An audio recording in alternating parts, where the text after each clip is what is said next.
Et c'est reparti pour un épisode de Vocal XP. Aujourd'hui, je vais te parler de la rentabilité. Ne pars pas tout de suite, je t'en supplie. Je sais que c'est un sujet qui est pas agréable à aborder, mais c'est un sujet qui est essentiel et je vais t'expliquer tout ça tout de suite. Donc, ce que je veux qu'on aborde aujourd'hui, c'est pourquoi est-ce que c'est essentiel de calculer ta rentabilité, même si au début tu ne l'es peut-être pas, ou même si sur une offre en particulier tu ne l'es pas, ça c'est pas grave, mais il faut que tu le calcules. Parce que quand tu la connais, tu peux l'améliorer. Et tu as 3 axes pour l'améliorer. Et ça, je vais te les donner après. Donc, déjà, pourquoi est-ce que c'est essentiel de calculer ta rentabilité? Parce que tout simplement, si tu ne sais pas si tu es rentable, tu ne sais pas si tu peux continuer. Puisque une entreprise qui n'est pas rentable, c'est une entreprise qui va mourir. Voilà, faut en être conscient. On n'est pas là pour faire du bénévolat. On n'est pas là pour, vivre d'amour et d'eau fraîche. On aimerait beaucoup. On est là pour avoir des entreprises qui fonctionnent. Et je te parle juste de fonctionner. Je te parle pas forcément de faire énormément de profit tout de suite. Je te parle déjà juste de fonctionner. Et en fait, pour la plupart des entrepreneurs qui ne vendent pas des produits physiques, parce que pour ceux qui vendent des produits physiques, je dis pas que c'est plus facile, mais en tout cas, en général, on va plus avoir tendance à faire les calculs parce que on a de l'achat de matières premières, ce genre de choses-là à faire. Pour les entrepreneurs qui vendent des offres, des services comme moi par exemple, et souvent c'est quelque chose qu'on va complètement négliger parce qu'en fait on va oublier de calculer par exemple son temps de travail, on va oublier de calculer le prix de ses outils, ce genre de choses-là. Et donc, ce qui va être important dans ton calcul de rentabilité, c'est d'avoir quand même plusieurs choses dedans. Donc, moi, ce que je te conseille de faire, c'est de se faire un tableur. Alors, les membres de Bicom, ils ont déjà accès à ce tableur-là. Donc, si jamais tu as envie de nous rejoindre, tu sais que tu pourras accéder à ce tableur et à plein d'autres choses, bien sûr, évidemment. Mais tout ça pour dire, tu te fais un petit tableur ou un Notion, ce que tu veux. Mais moi, je trouve qu'un tableur, c'est quand même plus pratique pour ça. Tu mets le taux horaire que tu aimerais te payer. Alors, je sais, on n'est pas là pour se choisir un taux horaire dans le sens, je ne conseille pas de travailler avec un taux horaire pour tes clients. C'est-à-dire que je ne te conseille pas de dire, si mon projet dure 10 heures, je facture 10 heures. Non, on fonctionne au forfait. Mais toi, dans ta rémunération, c'est comme quand tu es salarié, tu espères te rémunérer un certain montant par mois. Donc ça peut être 1000 euros, 2000 euros, 10 000 euros, c'est toi qui vois, selon ce que tu peux faire. Hein. Et ce qui est intéressant, c'est de se rendre compte, à peu près, imaginons que si tu veux te payer 2000 euros et que tu veux travailler en moyenne, je sais pas, 30 heures par semaine, d'accord? Donc, je sors ma calculette parce que je suis une grosse bille. Donc, si je fais 30 fois 4, ça fait 120, divisé par... Donc, non, pardon, c'est 2000 euros, divisé par 120. Donc, ça fait 16 euros quelque chose. Donc, en gros, si tu veux te payer 2000 euros en travaillant 30 heures semaine en moyenne, c'est à peu près du 16-17 euros de l'heure, tu vois. Donc, l'idée à travers ça, c'est aussi de te rendre compte que comment dire. Parce que par exemple, si je prends le 2000 euros que je viens de donner, quelqu'un qui se rémunère 2000 euros en travaillant 5 heures semaine ou quelqu'un qui se rémunère 2000 euros en travaillant 50 heures semaine, c'est pas du tout la même chose. Tu vois ce que je veux dire? Techniquement, ils gagnent la même chose, mais en termes de, on va dire, rentabilité, ils sont pas du tout, du tout, du tout au même niveau. D'accord? Donc, c'est pour ça que je trouve que c'est intéressant de connaître le taux horaire auquel tu aimerais pouvoir te payer. Si tu veux pas l'ajouter, tu ne l'ajoutes pas. Mais je trouve que ça aide au niveau des calculs. Mais tu peux faire sans. Voilà. Moi, je te conseille de le faire. Après, tu fais ce que tu veux. Moi, je dis ça, je dis rien. Donc, première chose, ce serait ça. Ensuite, ce qui est important, c'est que pour chaque client que tu as ou chaque offre, ça dépend un petit peu comment tu fonctionnes, tu vas mettre à chaque fois combien tu gagnes grâce à ce client-là par an, par exemple. Et tu vas mettre en face combien tu dois dépenser pour ce client-là. Je sais que la plupart d'entre nous, on va dire, mais moi, j'ai pas de dépenses. Si, tu as une connexion Internet que tu payes. Alors peut-être que c'est celle de chez toi, mais elle te sert en partie, voire peut-être en grande partie, à travailler. Moi, par exemple, je prends mon abonnement Internet, je le divise par deux parce qu'il y a la partie pour mon mari et la partie pour moi. Et cette notion-là qui est divisée par deux, je la redivise par deux avec la moitié, on va dire, pour le perso et la moitié pour le pro. Donc en gros, je prends un quart de mon abonnement Internet et j'estime que ça rentre dans mes frais professionnels. Tu vas avoir peut-être aussi des outils. J'ai Meta Business, j'ai Notion, j'ai Stripe, j'ai plus Make parce que je suis passée par autre chose. J'ai Google, mon compte Google, mon forfait téléphonique, etc. Bref, tu vois ce que je veux dire. L'idée, c'est que tu mettes de côté, en fait, tout ça dans un tableau et que tu te dises, ce client-là, combien est-ce que ça représente de mon abonnement Internet? Combien est-ce que ça représente, etc. Alors, moi, je vais te dire très simplement comment je fais. Donc, je prends le montant que je t'ai donné tout à l'heure, qui est mon montant total de l'année, de combien je paye pour ma boîte, on va dire, d'abonnement Internet. Et ce montant-là, j'estime que comme j'ai, je sais pas, 4 clients, bah, ça représente en moyenne un quart de ce prix-là. Je sais pas si c'est clair en termes de calcul, mais à toi de mettre un montant à peu près en face que tu trouves cohérent. Parce que Internet, tu t'en sers tout le temps, par exemple. Enfin, en tout cas, moi, voilà, sans, je pourrais pas travailler. Ça peut être ton abonnement téléphonique, ça peut être, comme je disais, moi, mon abonnement Google, il sert pas à tous mes clients, mais il y a des clients pour lesquels je stocke des choses sur mon Drive, donc techniquement, bah, je rentre ça dedans et encore, je pourrais même tous les rentrer parce que j'ai ne serait-ce que la gestion de mes mails avec Gmail. Enfin bref, l'idée, c'est vraiment que tu mets tout ça dedans.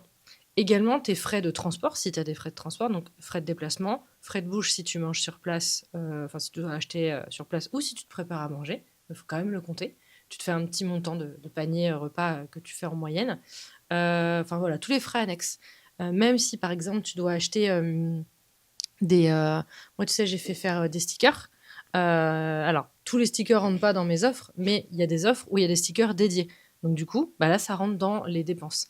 L'année dernière aussi, pour Bicom, j'avais eu Camille qui m'a beaucoup aidé sur pas mal de choses pour de l'automatisation, etc. C'est rentré dans mon budget annuel. Bon, c'est clair que ça a plombé ma rentabilité sur Bicom, mais j'y reviendrai plus tard. Donc ce qu'il faut que tu notes, c'est combien ton client, enfin combien tu gagnes grâce à ce client-là et combien tu sors pour ce client-là. Et en bas, ça te donne vraiment ce que tu gagnes pour ce client-là. Donc, ce qui te paye, on va dire, moins ce que tu sors en charge, égale ce que vraiment, enfin, les bénéfices que tu vas faire sur ce client-là. OK? Tu prends ces bénéfices-là et tu les divises par le nombre d'heures que tu as travaillé pour ce client. Alors, j'imagine que si tu n'as pas de Clockify ou équivalent, tu ne sais pas forcément. Essaye de regarder dans ton agenda, essaye de te faire une moyenne.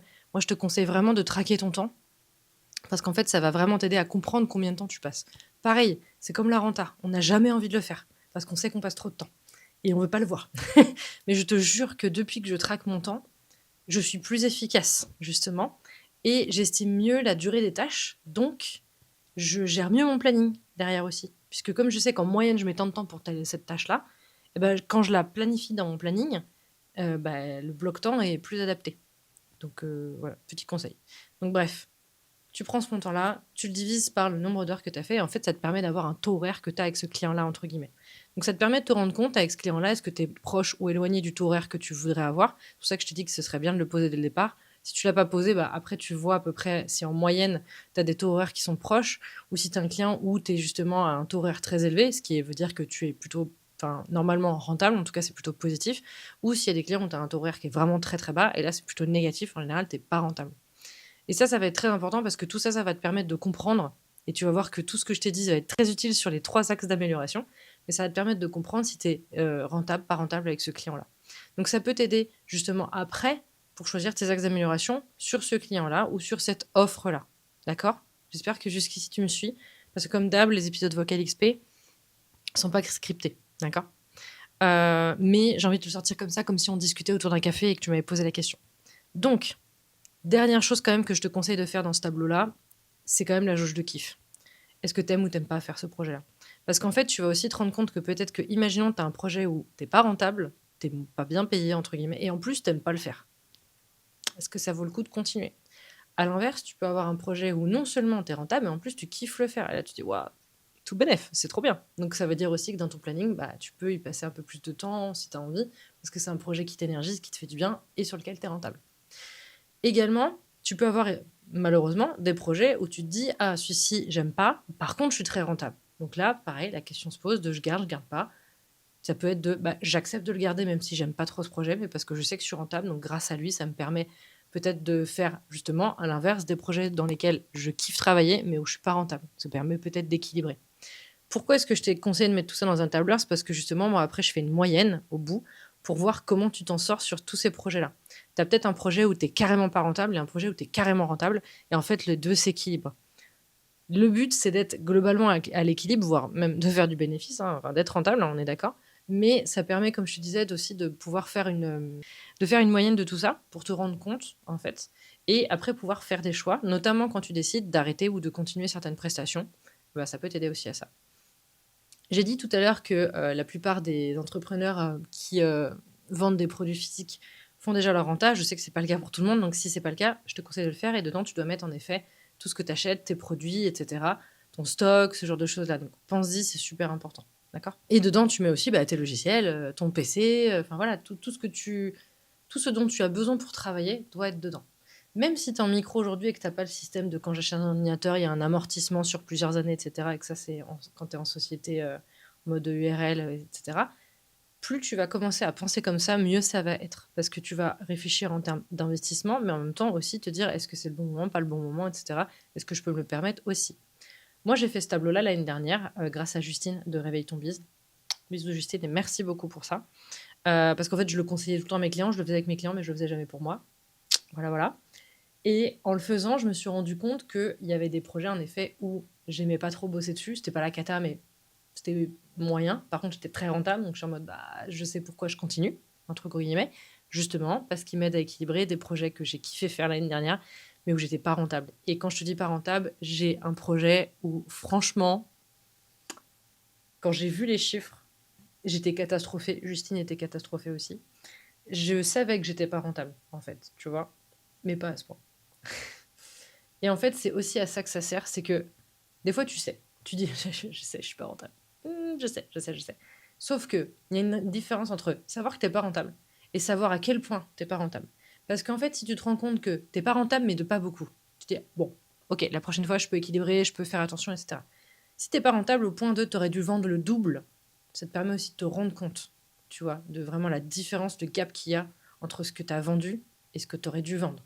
Si tu passes le quadruple de temps, c'est encore pire, j'aime pas le mot parce que je veux pas catastropher, mais tu vois ce que je veux dire. En fait, il faut que tu saches à quel point tu n'es pas rentable. Et si tu es rentable, il faut que tu saches à quel point, parce que souvent dans les projets qu'on n'aime pas faire et sur lesquels on est rentable, on a l'impression de pas être rentable parce qu'on n'aime pas trop les faire et du coup ça nous pompe de l'énergie. Et en fait, on peut se rendre compte que en fait, si je suis rentable dessus, donc ça peut des fois un peu t'aider à relativiser. Donc pourquoi est-ce que je t'ai conseillé de poser tout ça avant? Parce que justement, quand tu as fait ce tableau-là, quand tu as tout vu, et c'est ce que j'ai fait moi, quand j'ai dû prendre des décisions justement pour mon projet qui était pas du tout rentable, ça a été de se dire, ok, quels sont les axes d'amélioration pour être rentable sur ces offres-là? Et en fait, tu en as 3, c'est très simple. Le premier, celui que tout le monde connaît, celui que personne ne veut faire, c'est l'augmentation de tes prix. Tout simplement, si tu n'es pas assez rentable sur un projet, c'est qu'il faut que tu le vendes plus cher. C'est ce que les gens n'aiment pas faire. Et moi-même, j'aime pas augmenter mes prix, etc. J'ai beaucoup de mal avec ça encore, même si je travaille dessus. Donc, je te le donne en premier parce que, voilà, tout le monde le sait. Mais il y a encore 2 autres leviers. Et ce qui est intéressant, c'est que tu peux les utiliser soit tous les 3, soit seulement 2, soit seulement un. C'est toi qui vois, voir les uns après les autres, etc.